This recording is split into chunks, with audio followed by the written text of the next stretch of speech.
ये 13 दोष ऐसे हैं जिसके जीवन में होंगे तो उसको कभी शांति, कभी सुख, कभी ऐश्वर्य ये टिकेगा नहीं और दुर्गति निश्चित हो जाएगी। बहुत ध्यान से सुने। एक श्लोक में 6 दोष और दूसरे श्लोक में 7 दोष। उपासक को कभी इन दोषों को अपने अंदर टिकने नहीं देना चाहिए। और जो संसार के मार्ग में चल रहे हैं, अगर इन दोषों में चलेंगे तो वो जो आपके पुण्य कर्मों से ऐश्वर्य है भी वो नष्ट हो जाएगा। आप दुख, चिंता, शोक से ग्रसित होकर बड़ा दुख में जीवन व्यतीत करेंगे और आपकी गति बिगड़ जाएगी, दुर्गति हो जाएगी। विकत्थनः स्पृहायुर्मनस्वी बिभ्रत कोपम चपलो अरक्षणश्च एतान् पापाः षण्णराः पाप धर्मान् प्रकुर्वते नोत्र सन्तः सुदुर्गे संभोग संविद विषमोति मानी दत्तानुतापी कृपणो बलीयान् वर्ग प्रशंसी वनितास्तु देष्टा एते परे सप्तनशंस वर्गाः। जो अपने मुख से अपनी बड़ाई प्रशंसा करता है, ये 13 लिख लो दिमाग में, डायरी में, क्योंकि ये नोट हो रहा है, आवाज डाली जाएगी, आप बार बार सुन, इनसे बचिए। अपनी बड़ाई, अपनी प्रशंसा कभी अपने मुख से नहीं करना, नहीं तो आपके पुण्य नष्ट हो जाएंगे, बुद्धि भ्रष्ट माने गिर जाएगी। अगर परमार्थ में चल रहे हैं तो भी, और व्यवहार में तो पुण्य नष्ट हो ही जाएंगे। बुद्धि गिरी हुई तभी ऐसी बात होती है। और यह दोष बहुतायत है, ये बहुत प्रभावशाली है। अपनी बड़ाई मारना, इसको देख लो, पकड़ो, सत्संग है। अपने मुख से कभी अपनी बड़ाई ना करना। अगर कोई अपने मुख से अपनी बड़ाई करता है तो उसके सुकृत नष्ट हो जाते हैं, बुद्धि भ्रष्ट माने गिर जाती, पतित हो जाती है, फिर निर्णय ठीक नहीं। अगर हमारा सारथी, हमारा ड्राइवर मूढ़ हो तो कहीं भी हमको गिरा देगा, तो वो बुद्धि भ्रष्ट मतलब गिर जाती है, निर्णय करने लायक नहीं रहती। अपनी प्रशंसा अपने मुख से करना। दूसरा, लोलुपता, ये वृत्ति नहीं होनी चाहिए। धर्म से चलेंगे, धर्म के द्वारा जो हमें प्राप्त होगा उसी से हम अपना भरण पोषण करेंगे। आपके बच्चे स्वस्थ होंगे, बुद्धिमान होंगे, परिवार में बहुत सुख और शांति होगी। भले दीपक की तरह जलो, बहुत काल तक रहेगी। लक्ष्मी जी भी आपके घर में बहुत काल, हम ये नहीं कहते कि बहुत नहीं, जितनी है बहुत सुख शांति से चलोगे। अगर लोलुपता करोगे, हिंसा, छल कपट, व्यभिचार, चोरी, ऐसे धन आ जाए, वो आएगा, लेकिन वो हाइलोजन की तरह आएगा, एकदम प्रकाश और फ्यूज, बिल्कुल अंधकार करके जाएगा। देख लेना, तुम्हारे जो सुख के हेतु हैं, तुम्हारा शरीर, तुम्हारे बच्चे, तुम्हारी पत्नी, तुम्हारा परिवार, उसको देख के तुम रात दिन जलोगे बिना आग के। ऐसे उनके आचरण होंगे, ऐसे उनके अंग होंगे, ऐसे उनके दिमाग होंगे, ऐसा उनका व्यवहार होगा। ये लोलुपता अगर उपासक में या किसी में है तो उसको नष्ट कर देती है। सावधान। तीसरा, यदि आपका अपमान होता है तो आपको उसे सहन करना होगा, उससे आपके पाप नष्ट हो जाएंगे। जो तनिक सा भी अपमान होने पर बहुत क्रोध करके दूसरे का अपकार करने लगता है, ये आपका पतन करा देगा, ये आपको फंसा देगा, हृदय जलेगा, अर्थव्यवस्था नष्ट होगी, पूरा परिवार दुखी होगा। जरा सा अपमान की संभावना में आप किसी से भी भिड़ गए, किसी से भी, वो ये प्रवृत्ति आपका पतन कर देगी। उपासक में तो अपमान सहना अमृत है, नीचापमानम सुधा, पर व्यवहार में भी ज्यादा उत्तेजित मत होइएगा। ये तो कुछ मिनट की बात है, अगर आपने उसे मारा पीटा, रिपोर्ट हुई कानून की, ओ फंसते चले जाओगे, अर्थ जाएगा, समय जाएगा, चिंतन जाएगा, बहुत तरह से हानि हो जाएगी। अगर आप सह गए तो आपका सहना उसके लिए आग बन जाएगा। उमा क्षमा साप होते भारी, तुम्हें दंड देने की जरूरत नहीं, उसका एक कर्म ही उसे दंड दे देगा। आप शांत हो जाइए, आप सत्संगी हैं, आप शांत रहिए। चौथा, निरंतर क्रोध और उसका चिंतन। बैठे बैठे बस द्वेषियों का चिंतन ही हो रहा है, अंदर क्रोध का चिंतन और द्वेषियों का चिंतन ही हो रहा है। द्वेष भरी बातें, द्वेष भरे क्रियाएं, उन्हीं का चिंतन करके जलते रहना क्रोध से। उपासक को तो क्रोध करना ही नहीं चाहिए, बहुत शांत। ठीक है, अभ्यास में कभी क्रोध हो सकता है, उसको फिर समन करो, अंदर से प्रायश्चित, जैसा कि अब गलती हुई, आगे नहीं करेंगे। और व्यवहार में भी क्रोध को आप पीना सीखें। अगर बार बार आपका क्रोध प्रकट होता ही रहेगा, आपका स्वभाव बिगड़ जाएगा, आपके पुण्य नष्ट हो जाएंगे और आपका जीवन नष्ट हो जाएगा। देने वाला उतना दे देगा, आपको आनंदित रहो, पैसा खर्चा सब, पूरे जीवन का विध्वंस मचा दिया क्रोध ने। कहीं भी आप देखो, किसी से क्रोध करके देखो, फिर देखो तुम्हारा भजन चल रहा है, तुम्हारी वो आनंद वृत्ति है नहीं, जलोगे और वो जलन और गुस्सा दिलाएगी, और वो बैठे बैठे जलो नहीं। ये क्रोध जो है, ये चाहे व्यवहार में हो चाहे परमार्थ में, दोनों की हानि करने वाला है। और आश्रित जनों की रक्षा ना करना। अगर कोई भाग कर आपके पास आ गया है, कोई पशु पक्षी या कोई मनुष्य, आपको चाहिए कि अब चाहे हमारे पहले प्राण जाएं, उसकी रक्षा करेंगे। सीवी जैसे तो कोई बिरले ही होते हैं, पर इतना जरूर ध्यान रहे, जैसे कोई पशु पक्षी किसी भय से आपकी सीमा के अंतर्गत आ गया है, अब उसकी रक्षा करनी है आपको। अगर आप स्वयं मार देते हैं या मरवा देते हैं, या आपके सुकृत नष्ट कर देगा, या आपकी दुर्गति का कारण बन जाएगा। और जो पाप कर्म उत्साहित होकर करते हैं, उपासक को तो बहुत सावधान रहना चाहिए, पर व्यवहार में भी जो नहीं करना चाहिए, अगर वो पाप कर्म आपके द्वारा मन में प्रेरित हो रहे हैं, संकल्प बन रहा है, क्रियाएं हो रही, दुर्गति पक्की, पुण्य नष्ट हो जाएंगे, दुख अशांति बढ़ती चली जाएगी, कभी शांति नहीं प्राप्त कर पाएंगे। ऐसा नहीं कि जो मन में आवे सो करे। पापाचरण निडर और उत्साहित होकर करना, अगर ऐसे लक्षण है, निश्चित दुर्गति होती है। ये 6, अपनी बहुत बड़ाई करने वाला अपने मुख से, लोलुपता, तनिक से अपमान में सहन ना करने वाला, निरंतर क्रोधी और आश्रित जनों की रक्षा न करने वाला, और निडर हर्षित होकर पाप कर्म करने वाला। दूसरे श्लोक में 7 है, 6 7।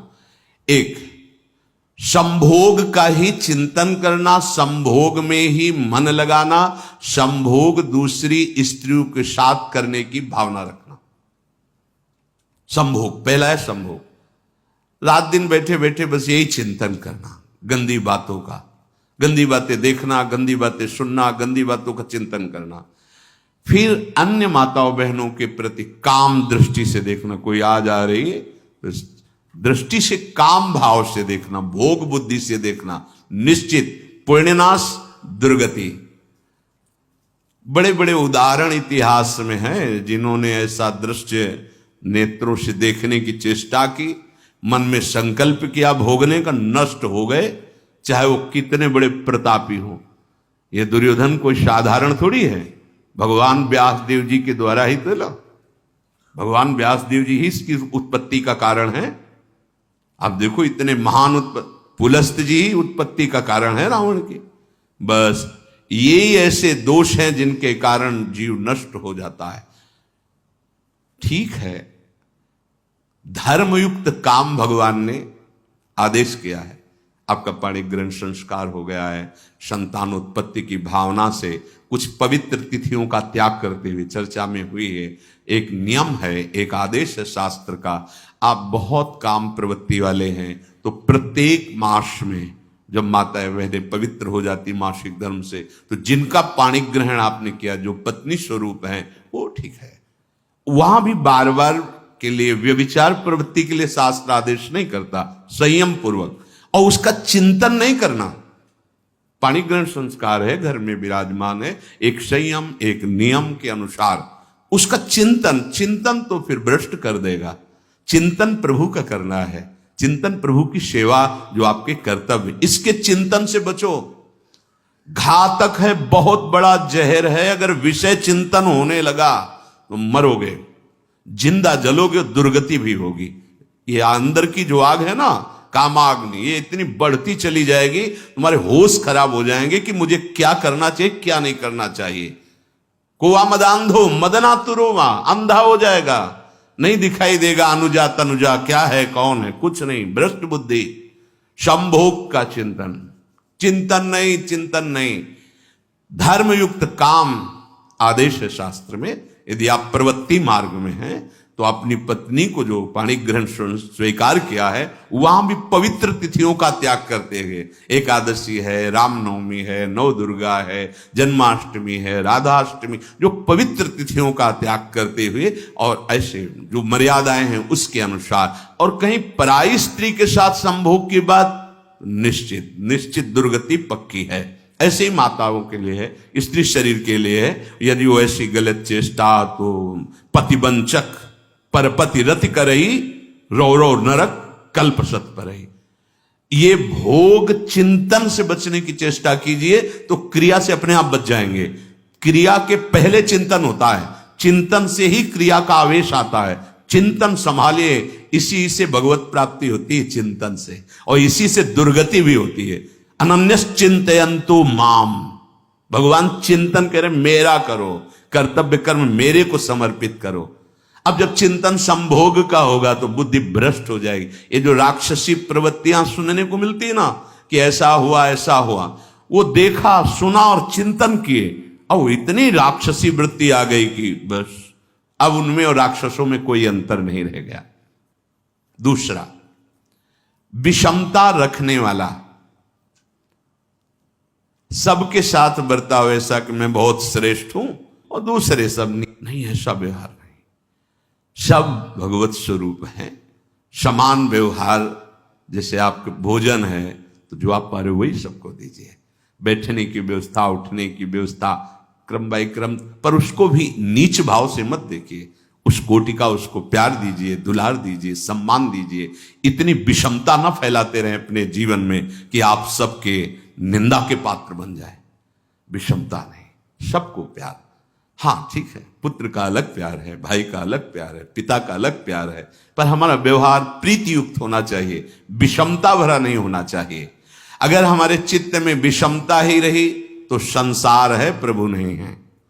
जीत विषम संसार कीर्ति जग बिस्तरे। जो विषमता पर विजय प्राप्त कर लेता है वही भगवत प्राप्ति का अधिकारी। ये विषमता बहुत बड़ी हानि है।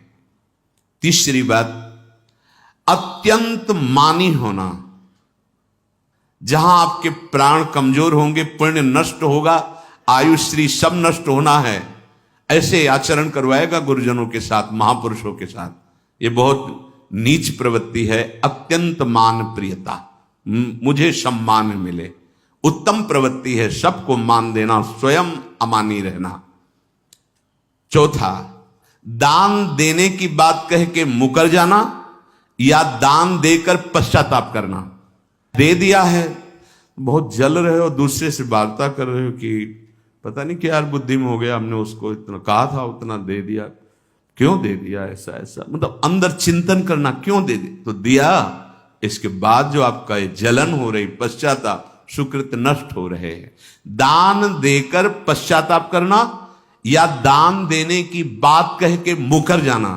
जैसे आपने कह दिया आपको इतना इतना ऐसा, अब आप मुकर गए, ब्याज सहित तुम्हें देना होगा, ये तुम्हारी दुर्गति का कारण बन जाएगा। ऐसे ही नहीं बोलना चाहिए, बहुत होश से। वाणी एक अमोल है, जो कोई बोले जान, ये तराजू तौल के तब मुख बाहर आन।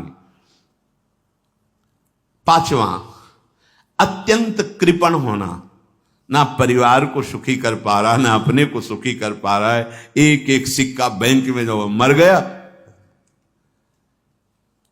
धन की वास्तविक गति यही है कि अपने परिवार को खूब उसकी अनुकूलता प्रदान करो, उसमें से कुछ हिस्सा किसी ऐसे को जिससे तुम्हें बदले में कुछ लेने की भावना ना हो। कोई साधु महात्मा, गाय, पशु पक्षी, किसी भी जीव बीमार है शरीरधारी, उसके जिससे कुछ कभी लेने की भावना ना हो, एहसान की भावना ना हो। सो धन धन्य प्रथम गति जाकी, धन्य हो गया उसका धन। अब वो कृपण का धन किसी काम में ना स्वसुख, ना परिवार के सुख, ना धर्म कार्यों में, व्यर्थ जीवन चला गया। उसी धन का चिंतन करना, उसी का संग्रह करना और उसी की रक्षा करते करते शरीर छोड़ देना, तो चिंतन बिगड़ गया। तो कह रहे हैं जो कृपणता है और अर्थ और काम की प्रशंसा, उसी की चर्चा, उसी का चिंतन, रुपया और भोग, उसी की चर्चा कर, जहां बैठे रुपया की चर्चा, भोग की चर्चा, जहां एकांत में बैठे उसी का चिंतन, कैसे रुपया बढ़े, कैसे भोग मिले। और अगर अवसर मिला तो रुपया अधर्म से आवे चाहे धर्म से, उसको इसकी कोई परवाह नहीं। भोग चाहे धर्म से हो चाहे अधर्म से, जिसका अर्थ और काम भोग ही चिंतन है वो धर्म नहीं। जिसका धर्म चिंतन का विषय है तो अर्थ और काम भी ऐसा होगा जो मोक्ष प्रदान करने वाला हो। धर्म, अर्थ, काम, मोक्ष। और जो बालक, स्त्री, पागल, असहाय, जो इनकी रक्षा न करके इनकी हानि करता है, दुर्गति निश्चित है। माना आपकी पत्नी है, उसका स्वभाव बिगड़ा हुआ है, क्रोधी है, कटु वचन बोल, लेकिन आपके ही प्रारब्ध के लिए, माना आपका पति ऐसा स्वभाव वाला, पर आपके ही प्रारब्ध से तो संयोग बना है आकर, अब इसका निर्वाह कर ले जाओ तो पवित्र हो जाओगे दोनों। और अगर झगड़ा और लड़ाई और मारपीट और कहीं हिंसा आदि के रूप में उतर गए तो फिर और करनी बिगड़ गई। बालक है, आप उसको ज्ञान नहीं कि आप पवित्र है, कि आप पवित्र है, उसको ज्ञान नहीं कि आप उसके साथ व्यवहार अच्छा कर रहे हैं कि बुरा कर रहे हैं। रक्षा करनी है आपको, शोषण नहीं करना। कह रहे हैं स्त्री, बालक और पागल, जैसे विक्षिप्त है, पागल है, आपको रक्षा करनी है। बन जाए तो उसको भोजन, ऐसा नहीं कि ईट मारो, उसको अपमानित करो। उसकी बुद्धि खराब है, प्रारब्धवशात खराब हो गई है, तो शास्त्र आज्ञा करता है स्त्री, बालक, जैसे पागल, विक्षिप्त आदि हैं, असहाय है, असमर्थ है, बूढ़ा है, वो आप सेवा भी करो तो वो गाली दे सकते हैं, उनकी बुद्धि बिगड़ गई। आपको उनको दंड नहीं देना, मारना नहीं है आपको। मान लो आपके बड़े बूढ़े बुजुर्ग जन हैं, आप सेवा भी कर रहे हो तो आपको कटुवचन बोल सकते हैं, आपकी निंदा कर सकते हैं, लेकिन आपको उनके साथ व्यवहार सद करना है। अगर आपने इन दोषों को स्वीकार किया तो निश्चित आपकी दुर्गति होगी, ना इस लोक में आपको शांति मिलेगी ना परलोक में। इसलिए इन दोषों को बार बार सुन करके और हृदय में जांचो कि कहीं है तो नहीं। अगर है तो सत्संग, भजन बल, भगवत प्रार्थना के बल से इन दोषों का त्याग कर दो, जीवन मंगलमय हो जाएगा। शेष चर्चा आगे। श्री राधा वल्लभ लाल।